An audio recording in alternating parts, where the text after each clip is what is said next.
Okay, well first we just want to say thank you for the opportunity to do this. It's really great that we can do this before our, the formal presentations to Caltrans. So we really appreciate it. Everybody was really thrilled to do this, even though it meant struggling to finish the PowerPoint 2 weeks sooner than we would have earlier. So, and yeah, we'd appreciate any feedback and comments you could give us at the end. Don't worry about hurting our feelings or anything, just, whatever we need to know. So, thank you guys, and we'll get started. All right. Good morning, everyone. My name is Russell Walker. I'm one of the project managers for the I-15 Lemonade Avenue Interchange Improvement Project. At this time, I'd like my team to introduce themselves. Hello, you all know my name is Robert Harmon. I'm the other project manager for the group. My name is Mandy Williamson, and I'm the geometric team lead. My name is Drew, and I'm a design engineer. My name is Joshua Park. I'm also a design engineer. Hi, my name is Jensen Wu, and I'm also a design engineer. My name is Mario Garcia Gillespie, and I'm also a design engineer. Good morning, my name is Jesus Briga, and I'm the traffic team. Good morning, everyone. My name is Daniel Reynoso, and I work as a traffic engineer. Hi, everyone. My name is Brianna de la Torre, and I'm also a traffic engineer. Hi, my name is Amika Thompson, and I am the environmental team lead. Hi, I'm Rebecca Firebolt, and I'm an environmental engineer. All right, so our project is located 45 miles to the east of Los Angeles in the county of Riverside, between the cities of Aruba Valley and Eastvale along the I-15. For our project, we broke the area down into two boundaries. First, the project study boundary, denoted in blue, and the project design boundary, denoted in red. Within the project study boundary, we conducted a traffic analysis where we looked at the intersections both within the interchange and around the interchange, as well as an environmental evaluation where we determined the impacts our project would have on the surrounding area. Within the project design boundary, we designed the various alternatives that we will be presenting later on. Now, as previously mentioned, our project is in between two cities, Eastvale and Aruba Valley, and the area surrounding it has a very diverse land use. In the area immediately around the interchange, you see a lot of commercial retail, as noted by CR on the screen.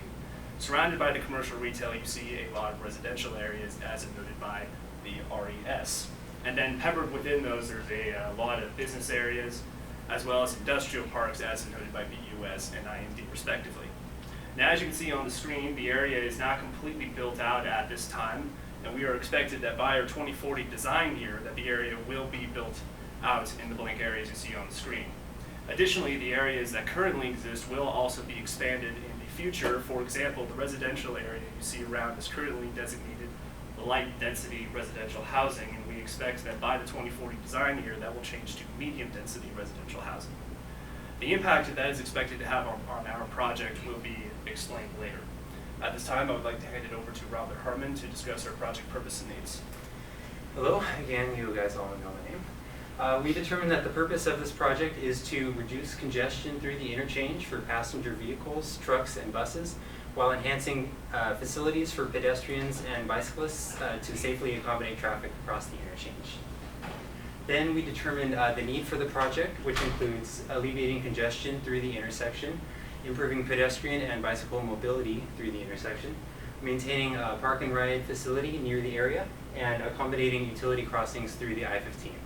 Next, I'll go into a little more detail about each of these. Here we have a picture of a PTV Vism traffic simulation. This is the existing interchange with projected 2040 traffic volumes, and you can see there are long delays and backups showing the need for reduced congestion. Also, our interchange has very limited pedestrian and bicycle access, as you can see in the two pictures here.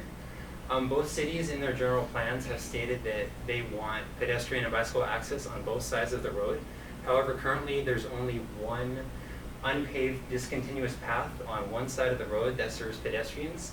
And the line you're seeing on the edge of the road is not a bike path, it just denotes a 4-foot shoulder. Also, we have an existing park and ride facility in the northeast quadrant of the interchange, and accommodations need to be made to relocate this if necessary. At our area, there are a number of utilities crossing through, over, and under the bridge. And in both of the city's general plans, they've stated that they want any above ground utilities to be located below ground.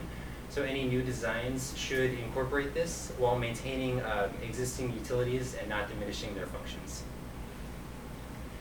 So we have a number of deliverables that compose our scope of work for the project. We have a geometric and traffic analysis and design, as well as an environmental impact study. And because this is a real-world project, we also did a number of Caltrans mandated studies, a cost estimate, and a construction planning, and all of those will be relevant during the bid phase of the project. Now I will hand it over to Jesus to cover the preliminary traffic analysis. Thank you, Robert. Hi, my name is Jesus, and I'll be talking about the level of service. As you can see here, the level of service is graded on a scale from A to F, and it is based on the delay times. However, Caltrans defines an acceptable level of service as anything as a D or better.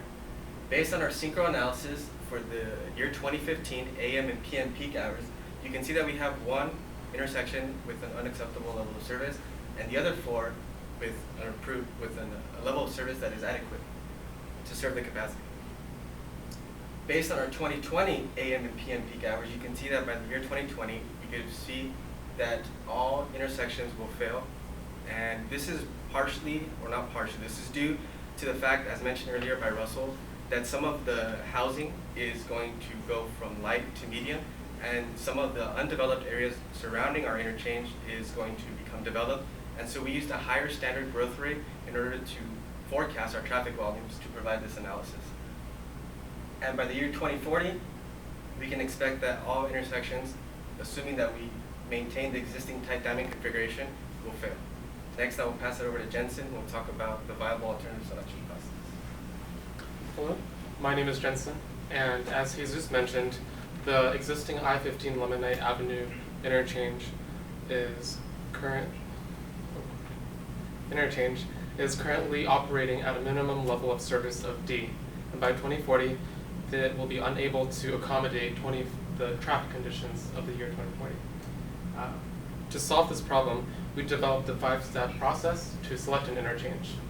This involved alternative scoping, traffic analysis, geometric feasibility, impact evaluation, and geometric design.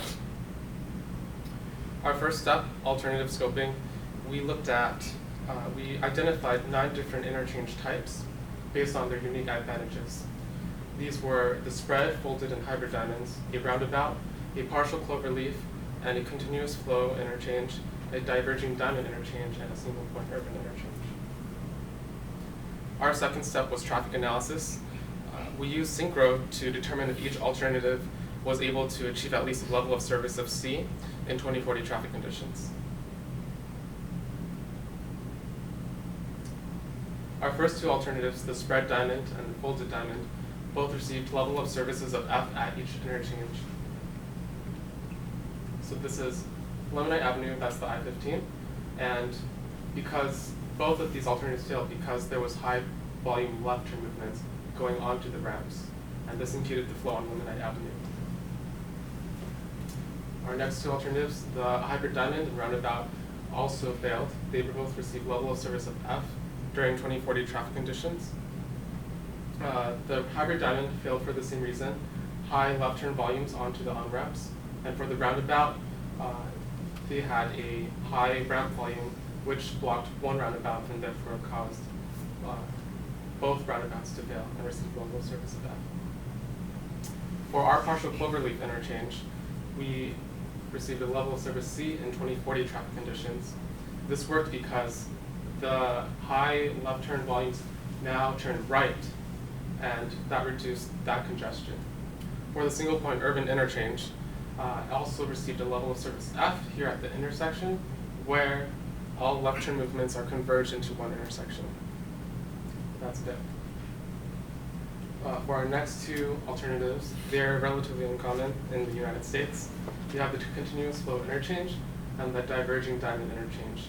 Both received level of services of C, and continuous flow works by moving the left turn movements earlier, and the diverging diamond interchange removes all left turn lanes completely. And Josh will now discuss the next step of our viable alternative process. Thank you. Hi, my name is Josh, and again, as explained, I'll be discussing the 3rd and 4th step of the viable selection process. So the 3rd step is geometric feasibility, and in this step, we looked at all 3 alternatives that we have left, the partial cloverleaf continuous flow interchange diverging diamond, and to see if they would be able to fit within the existing right-of-way or within the undeveloped land areas surrounding the interchange. And so during this step, we were able to fit all three alternatives in a geometric sense within the existing right-of-way or with minimal encroachment onto the undeveloped land areas. Moving on to the fourth step, impact evaluation. And the way we process this step is any negative impacts that the alternative would provide onto the community, such as local facilities or businesses. During the stage, all three alternatives did impact the local facility at the park and ride, but this was mitigated through a solution that will be later presented by Amanda in this presentation. However, the continuous flow interchange did provide an additional negative impact which allowed for its elimination at this point. And that was due to the closure of this driveway to the shopping facility. As mentioned earlier, the continuous flow interchange works by eliminating the left turn movements at the interchange and displacing them to an earlier intersection. And so this is the movement west of the I-15 of the cars taking their left turns earlier and then driving through and then going onto the ramps respectively as needed. And so due to this, there are an increased number of conflict points that occurred at the intersection where they make this displaced left turn movement. The first one occurs when the drivers heading west may be able to take that right turn into that shopping center, which creates a conflict point right there. Secondly, drivers exiting the shopping center may assume they can take a left turn onto Lemonite due to the elimination of the raised median that is currently there. And then lastly, any U-turn movements from the displaced left turn movement and the exiting drivers from the shopping center making a right turn out of that movement may increase the conflict point there. And so just due to the accumulation of these conflict points, we have decided that the closure of this driveway was necessary. However, due to the closure of this driveway, it impacts the local businesses surrounding that shopping center. Again, on east of the I-15, this situation occurs similarly. The closure of these driveways will have to be necessary. So at this point, we have decided that the continuous flow interchange was not a viable selection. So by step 5, we are left with two viable alternatives, and that is the partial cloverleaf and the diverging diamond interchange, which I'll now pass over to Mandy, who will discuss the partial cloverleaf design. Thank you, Josh. Hi, my name is Mandy, and I'm going to be discussing the viable partial cloverleaf alternative, also known as Parkloaf. This alternative is very popular in the United States and thus incorporates user familiarity. Here you can see the movement of traffic through Limonite, and you can tell that there's two right turn on-ramp loops, and this allows for no left turns across Limonite, which reduces traffic congestion. Here you can see that all of our ramps meet at a T, and this allows for pedestrian accessibility on both sides of the ramp. Cross-section AA shows a bridge cross-section. Here, our proposed design has 3 through lanes on each side. From the east to west direction, there's one shared turn and through lane and one designated right turn lane. From the west to east direction, there is one designated right turn lane. We have 8-foot shoulders on either side and a 10-foot sidewalk on either side that's to be shared between pedestrians and bicyclists. I'll now pass it off to Brianda to talk about the traffic analysis of this. Thanks, Mandy. My name is Brianda, and I'd like to continue talking with you about the traffic analysis for the partial cloverleaf. So, as previously mentioned by my colleagues, the level of service is a way to measure traffic congestion. So the idea here is to reduce traffic delays. And in order to do this, we went ahead and created 2 different analyses using 2 different softwares, which were PTV Vism and Synchro Studio. Now, with the help of signal optimization, we were able to see an improvement in the interchange from a level F to a level C. And in this next simulation from Vism, we can see how we were able to construct a kind of realistic network design based on the partial cloverleaf geometric. And in order to create a more realistic vehicle driving behavior, we went ahead and input road trip distributions collected from the site. And we also went ahead and put in minimum feet distance where cars follow each other and other feet distance where cars need to change from lanes. And we also went ahead and did speed reductions on turns to make a more realistic simulation here. So based on this analysis and on the simulation, we have decided that the partial cloverleaf is a viable alternative that should be considered for the site. Now I'll pass it over to my friend Mario here, who will continue talking about more alternatives. Hello, my name is Mario, and I'll be discussing the diverging diamond interchange alternative, also known as the DDI. This unconventional type of interchange is not common in California, and is currently been successfully implemented in other states, such as Utah. It provides a unique driving experience by eliminating turn movements at the intersections, and instead allowing for free right and left turns by switching traffic to the opposite side. We will be moving from east to west along the local road. The driver's first option is a yield to pedestrian right turn onto the northbound freeway. If the driver decides to continue on local road, they'll encounter a signalized intersection.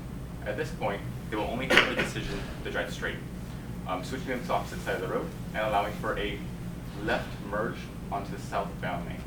If the driver decides to stay on local road, they'll encounter another signalized intersection. At this point, they will also only have the ability to drive straight, allowing them to return to the right side of the road.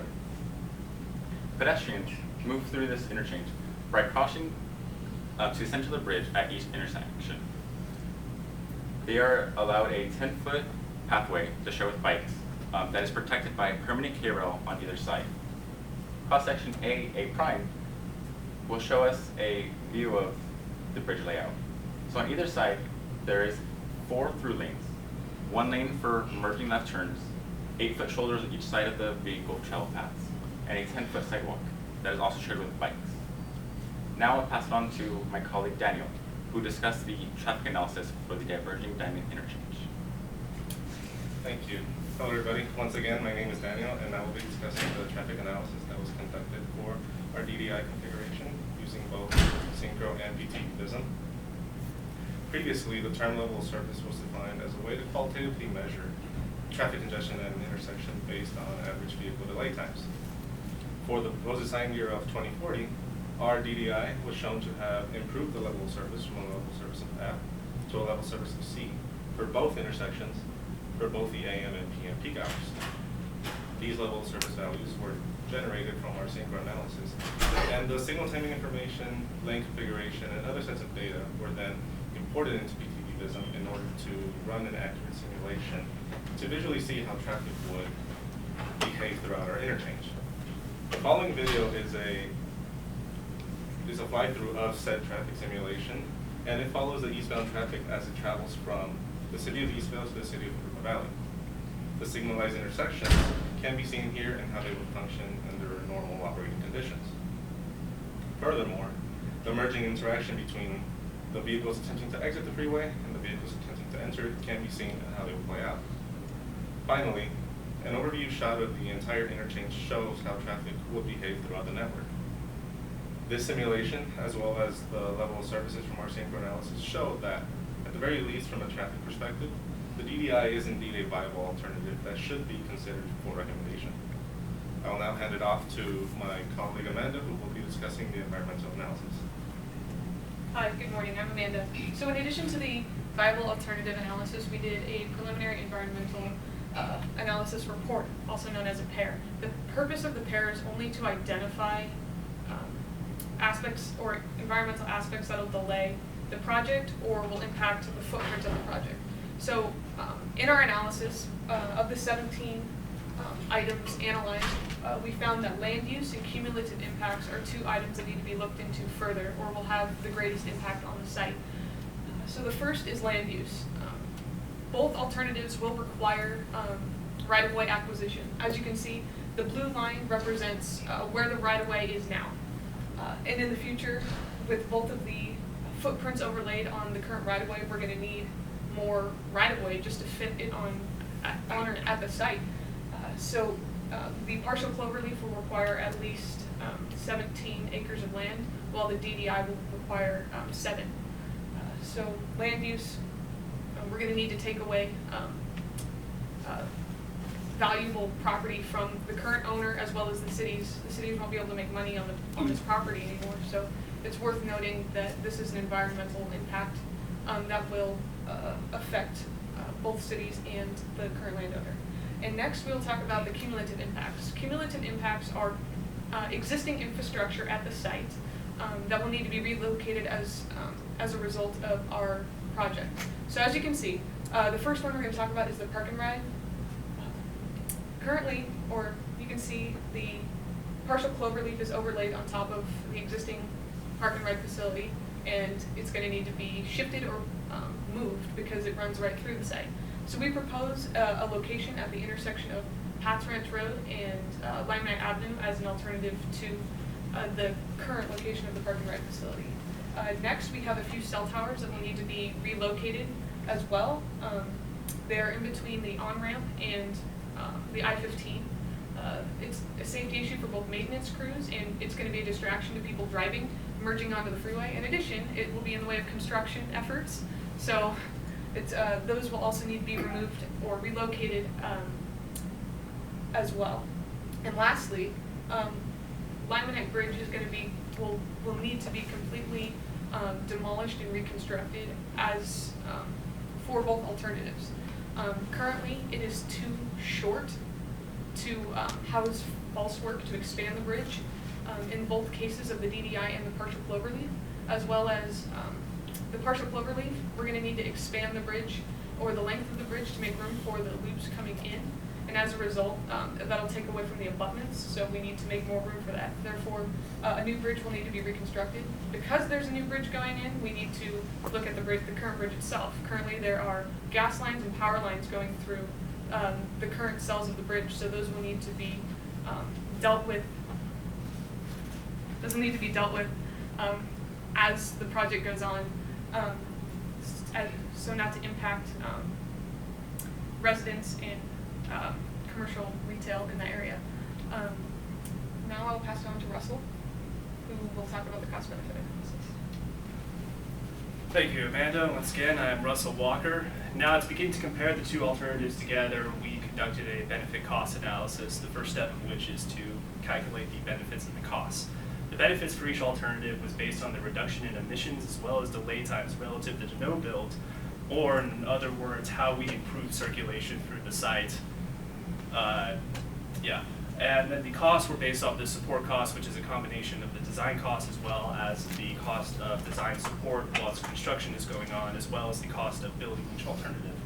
Those two were added together with the cost of right-of-way acquisition. So first, going into the benefit analysis, as you can see on the screen, both alternatives represent a dramatic reduction in both delays and emissions relative to the no build. This is due to circulation improving so much between the two alternatives. For the reductions in delays, those values were calculated based on the Federal Department of Transportation's hourly value time savings. And the reduction in delays and in emissions was calculated using Caltrans standards for Southern California urban areas. Those two values were added together to produce $747.4 million for the partial cloverleaf and $804.6 million for the diverging diamond interchange. Next, moving on to the costs. The first thing that we did was calculate the construction cost, which was a combination of the cost of materials as well as cost of labor in order to build each alternative. We then took that value and multiplied it by 20% to get our support costs, which again represent the cost to design each alternative, as well as construction support costs for while the alternative is being constructed. Those two were added away with the right-of-way cost to give us $44.8 million for the partial cloverleaf and $72.6 million for the diverging diamond interchange. It is worth noting at this point that although the partial cloverleaf costs considerably less than the DDI, the cost of right-of-way acquisition for the partial cloverleaf is a lot larger compared to the DDI. This is again because of the increased amount of right-of-way required for the partial cloverleaf.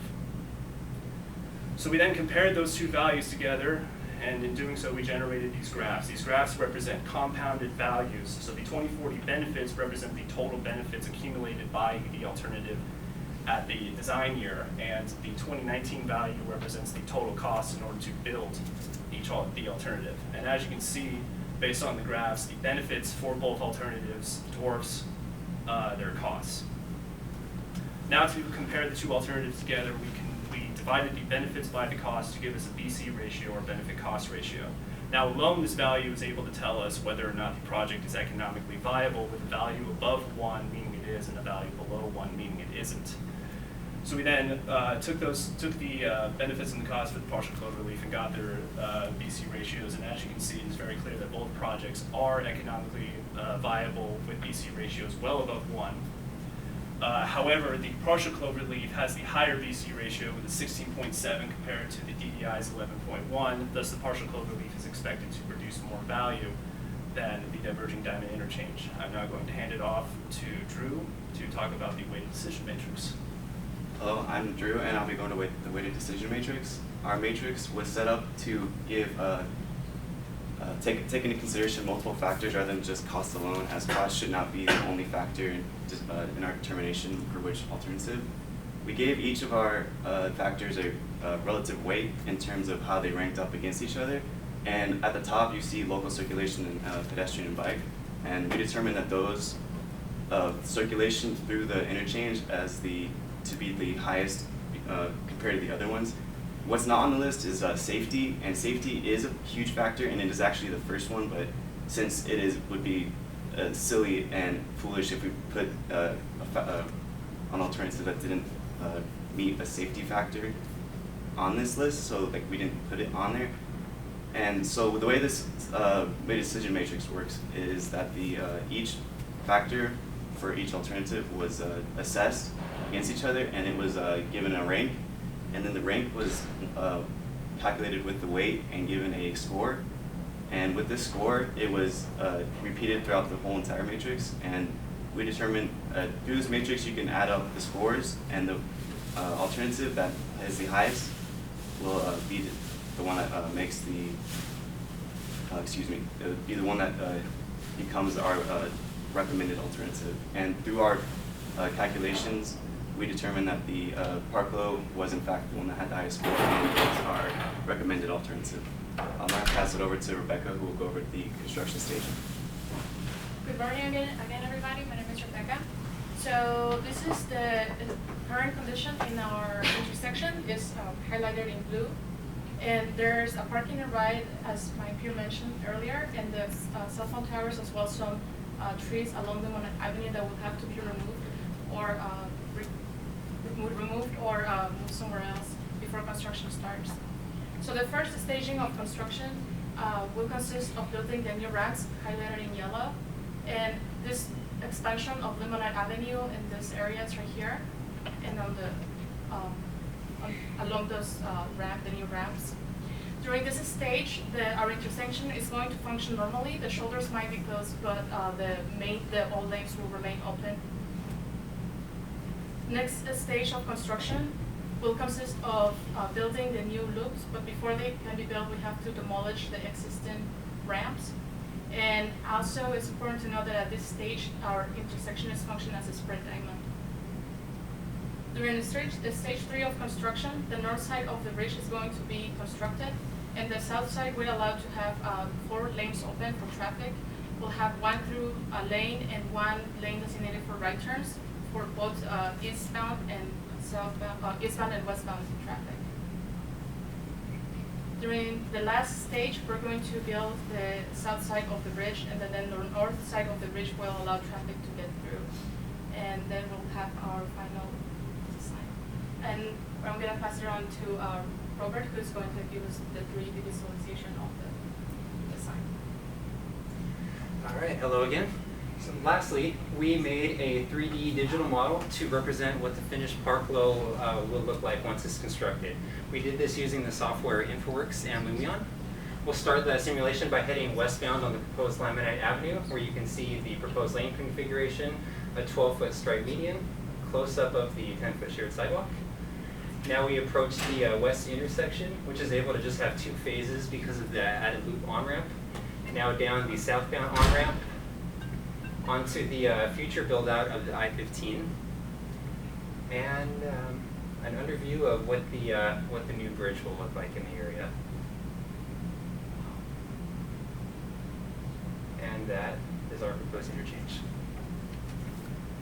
If anyone would like any more information on the project, we've put all of our work onto a website. You can visit www.i15laminitecpp.com if you'd like any more information on it. Now we'd like to say thank you to our advisors for the project, Shudan Kia, John Bumps, and Bulu. They presented us with this great opportunity and just helped us a lot throughout this year, and we couldn't have done it without them. We'd also like to thank Caltrans, the City of Jurupa Valley, the City of Eastville, and Parsons for letting us be here today. Also, a number of people that helped us out with the project along the way. And that concludes our presentation. We'll take any questions at this time. Thank you.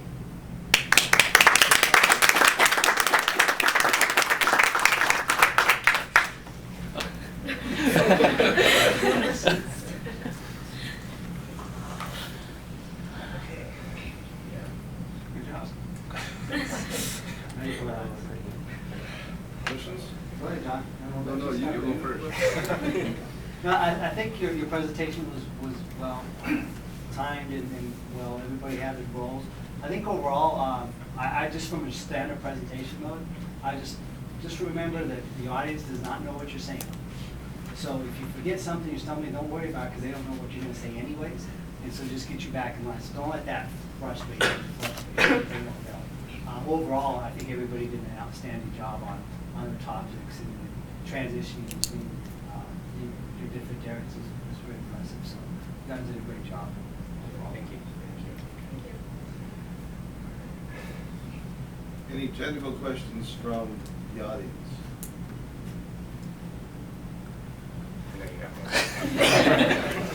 Did you guys consider a single roundabout alternative? We believe we found out that that's not allowed. It's not geometrically feasible. Okay.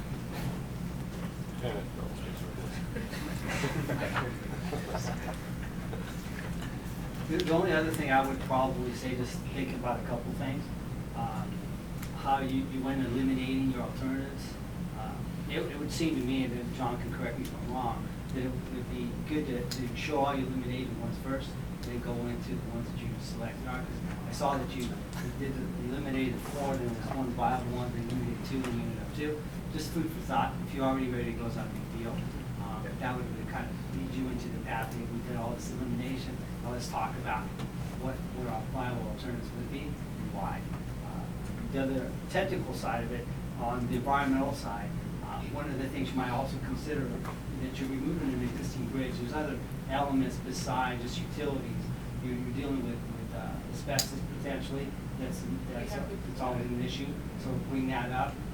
Lead paint, if you're removing lead paint, that's also an issue. There's items with when you're demolishing a bridge that you have to contact the local air board as far as the dust might be, and there's different elements there. So those are additional technical or environmental impact that you'll have to address or identify per se. The removal of trees is also important because they are potentially nesting birds. There could be nesting in those trees that you'll have to do that assessment as far as, again, this is when you get into the weeds, so to speak, that you'll have to analyze the potential for that being a nesting bird, which will impact your cost and your time for the project as well. Overall, I think you did hit the major components of the community impact part of the base. Thank you.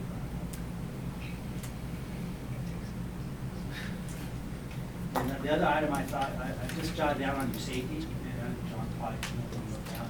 On your safety element, we've discussed safety as a factor. I would just say, in all our analysis, safety is considered in all of these. Therefore, you don't see it on our chart, but it is part of it. So you don't have to go into dissertation why safety is not in there. Just say it's already factored in all our decisions.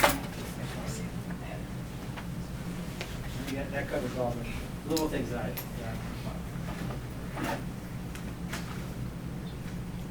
Anybody else have anything else? Just a few suggestions.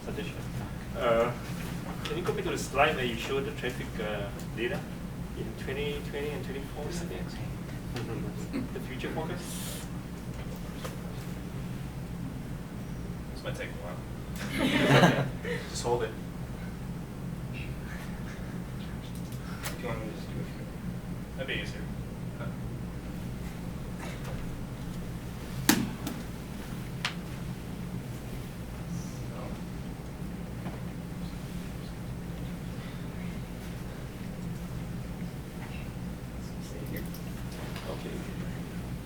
I think you're referring to no beam, right? in this 2020 and 2040, it would be good you put a no build there in parentheses on the heading of the slide. Okay.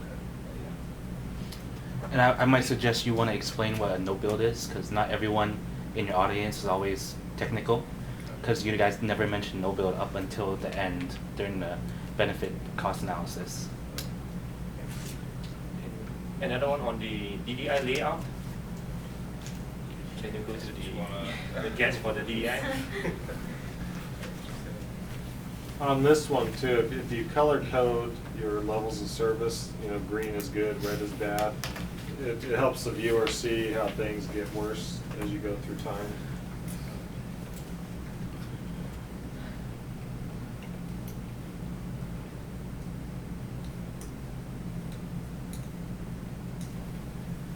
I think it'd be good to,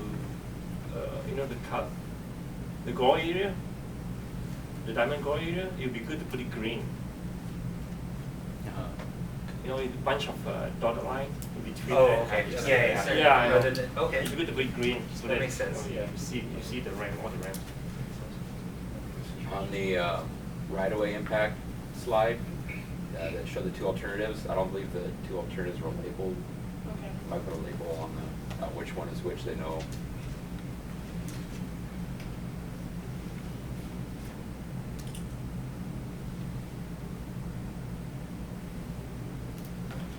Present will good.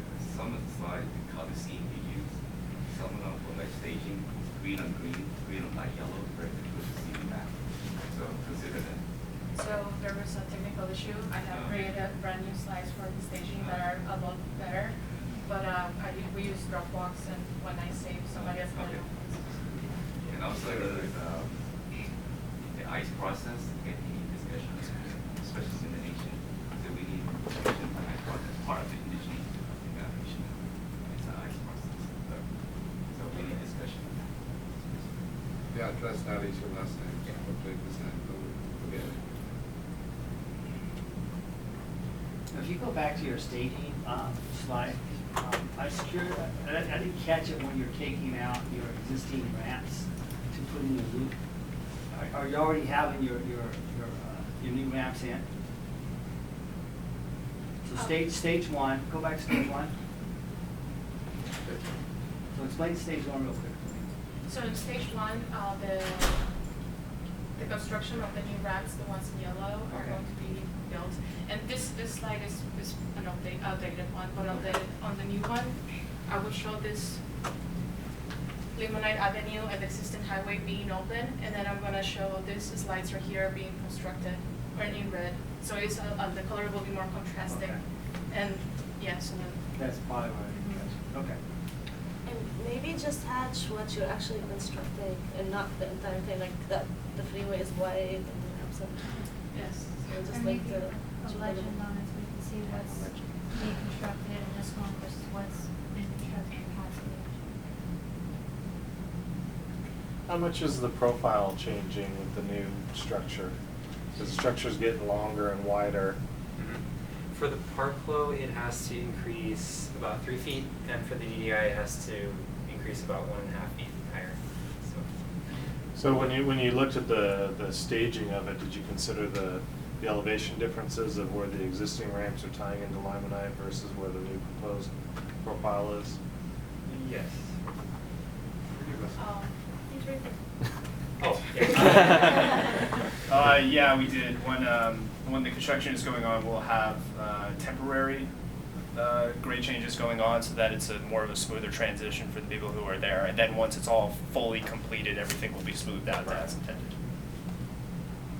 Is there a slide showing the demolition? It was included with stage 2. How this bridge will be demolished and how traffic will be passed? So on this, because the first stage is we're going to build these ramps right here. So on this stage, the demolition is going to occur on the old ramps, but these are going to be open for traffic. So it's not going to interfere with traffic in this stage. How about the bridge? Go through the bridge construction. Oh, demolition right here. Yeah. Okay. So the half north of the bridge is going to be constructed, but then the south part is still should be able to be open for traffic. Okay. 4 lane. Oh, I'm so sorry. So there's gonna be 4 lanes, and yeah, so they're still available. Does that answer your question? Yeah. Are you considering to keep the existing bridge as it is for traffic flow and making the new bridge first? Oh, so like building the brand new bridge, and I don't think we consider that. We're just, for what I understand, it's feasible to build just the first half of the bridge, and because of our alignment, it just works better that way. In order to keep the Limonite Avenue in use during the construction. If you go back to the traffic slide though, with the intersections failing currently, and now you're taking the 6 lanes of traffic that are there and forcing them into 4 lanes, that's what you're proposing? Yes. Yeah, and another thing to consider, if you go down to the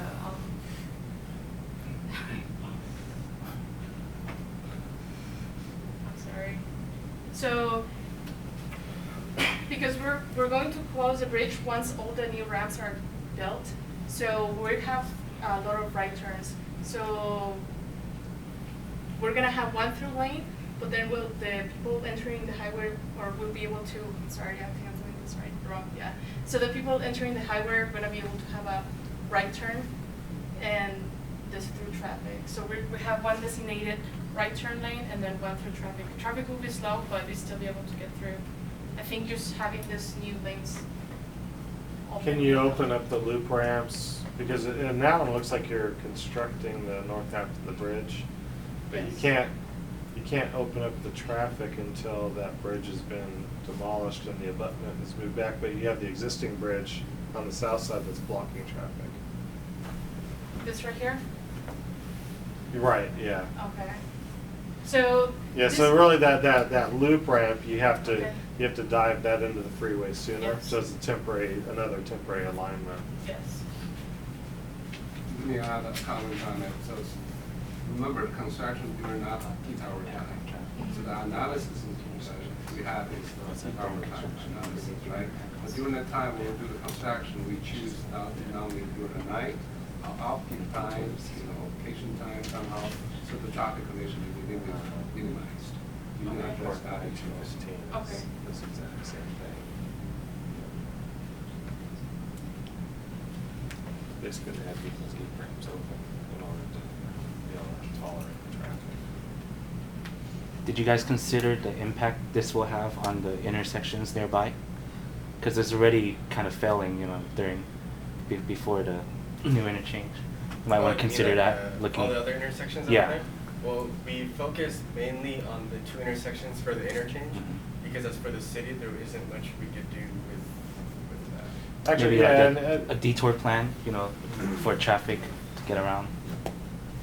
Because in the one side you have the level of service, Yeah. you have I can't remember what the Hamner. Hamner, Hamner and the shopping centers as denoted as failing, but you don't really address it in the presentation. Oh, that So wasn't I'd the either ice, which pull is- it out yeah. or address it somehow. Yeah. It wasn't the ice, which we failed to mention that, which we were correct. Okay.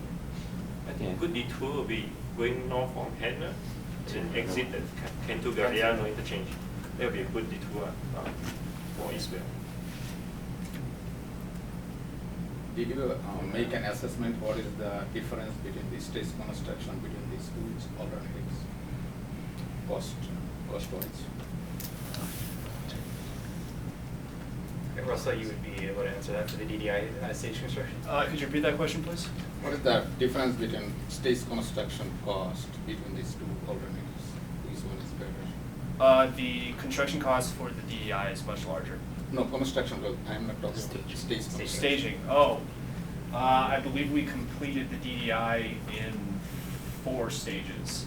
But for the DDI to fully function properly, the entire interchange has to be shut down in order to properly reconfigure it, which represents a massive amount of delay because the issue with our location is that the nearest interchange is 1.5 miles to the south on the other side of, no, yeah, it's the south, on the other side of a river, upwards of 45 minutes away in terms of traveling by local roads. And then the travel around, on local roads, just around the intersection itself is a good 20-25-minute drive, which is why when we considered building this, we wanted to keep flow through the interchange as open as humanly possible so as to not put people through that process just to get from one side of the freeway to another. Which is why when we considered construction, the partial cloverleaf was a much more desirable alternative. So stress construction is very high in that case, DDI. Yeah. Can you look at cross section again for the parking?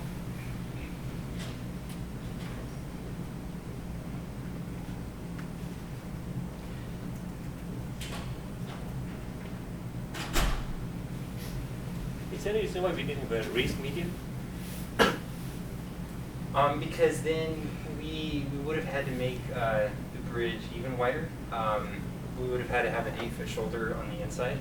And this was more closely matching the existing conditions on the approach segments. The approach segments have a 12-foot raised median and then a 2-foot buffer on either side. So this allowed us to match that. And we really didn't have space in the at the approaches to do for lane approach tapers. They would have met almost right at the interchange at a V, so you would have to shift and then immediately shift back. There really wasn't room to change the layout for that.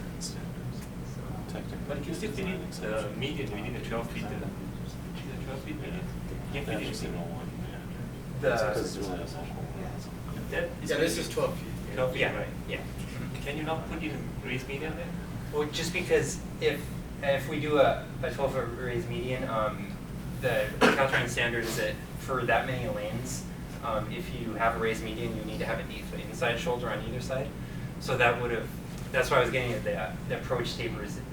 We wouldn't be matching the approach layouts, so there would have had been tapers to shift to add that 8-foot median. All right, so I'll play devil's advocate. How many bridges out there have you seen that have a raised median? Yeah, there are. Yeah, there are a lot. But so come on, I'm trying to pull it out of you. Yeah. So what would you do to make this more standard like all the other bridges out there? Well, if we weren't going to do that, we would probably still try to keep it the same way with the 12-foot raised median and the 2-foot buffer on either side, and that would still match the existing approaches on either side. Not too much of design exceptions. Oh, yeah, and that would be a design exception. Yes. Okay. We do technically have a design exception on the approaches because we do have that condition, so we had to say that. Okay. So yeah. I was just trying to pull it out of you. Yeah. And I believe you can reduce the sidewalk too.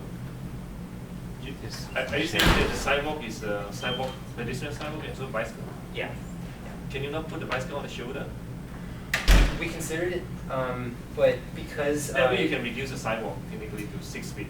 yeah, we wanted to do that originally, but because on one side of the road there's a right turn and a through right turn, for like MVTCD Chapter 9, they don't allow a bike lane in that situation. It wouldn't be safe. So we had to put the pedestrians on the sidewalk in that case. So. We don't want to put westbound lane. Is it line 3 lanes each direction?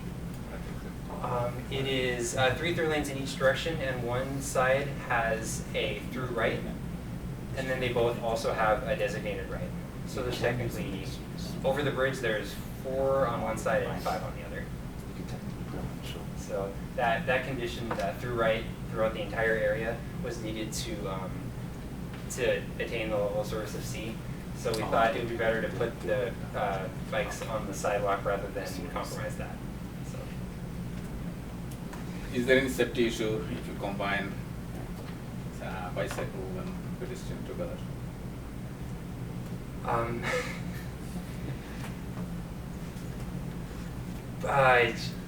Probably.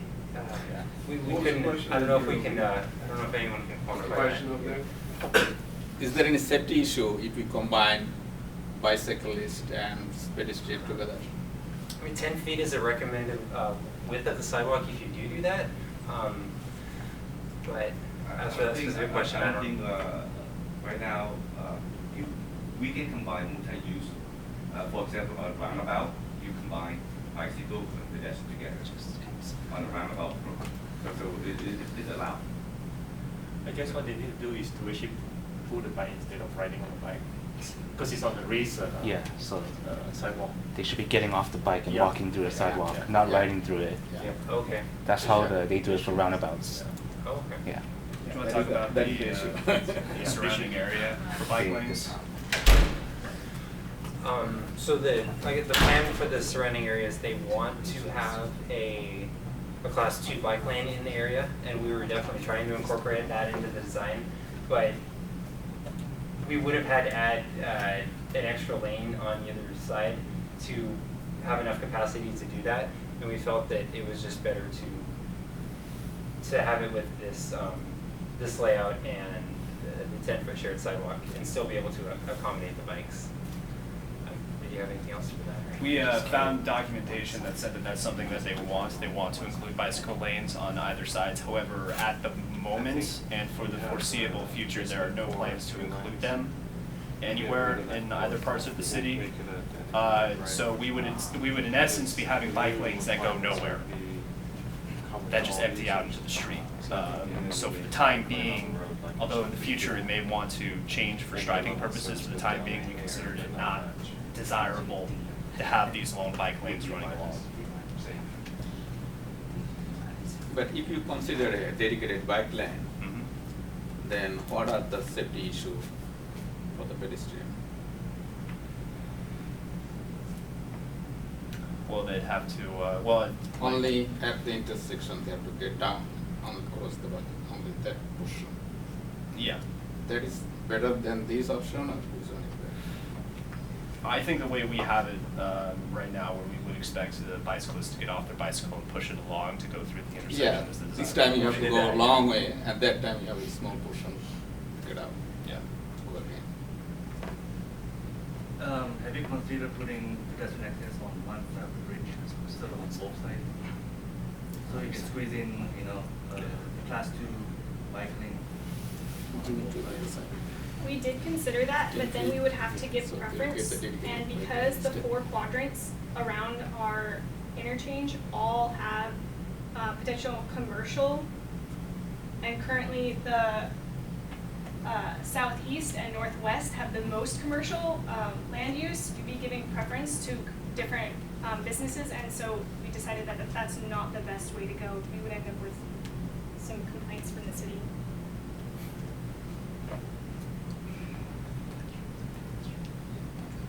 Does that answer? Currently, the current configuration is one sidewalk on the north side. You can't get from one shopping center to the other by walking because there's no crosswalks that connect. Unless we put it on both sides. The big thing is you can expect ped traffic on both the south and north sides, correct? Yes. And they want to get east and west, so you have to have the signal facing to get pedestrians across like that. That would be another delay, right?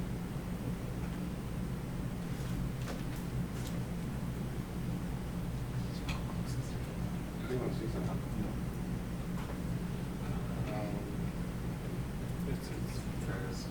Any more questions? We didn't have sidewalks on both sides, I don't think, and I would decide on the south side of the side. All right, well, I'd like to thank Parsons for this. This is a great opportunity for the team. And I'll just say for the team, they probably appreciate it. I think it was a good session, so thank you.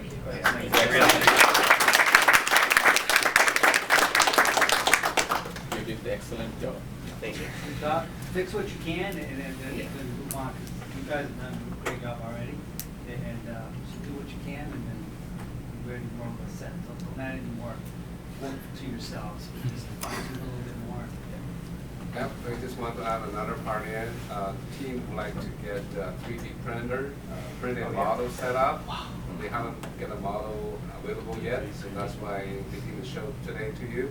So if you are interested in the real 3D model later on, so you just stop by our place. They can show our kind of wonderful model. in the process right now, getting models set up. So this is a new way of getting something, to be visible, to be physical. And you can see it, seeing is believing, right? So that kind of things you can see and get whatever you design in real life with a physical model set up. Good job. Thank you. Thank you. Are you familiar with the Stay here for a while. Not This is real Oh, yes, skewed. because it's skewed, yeah, yes, a little bit. RBF did that. And then it went to construction, so the county went out, construction management. And all these firms, one of them went through and did a hand whole thing, retaining walls, light signals. Oh my gosh. It's an awesome model. Yeah, I remember. Yeah. I mean, somehow they because all they basically had was the part. They took the plans and made it. No way. Yeah? I don't know if you Okay, got it. Thank you.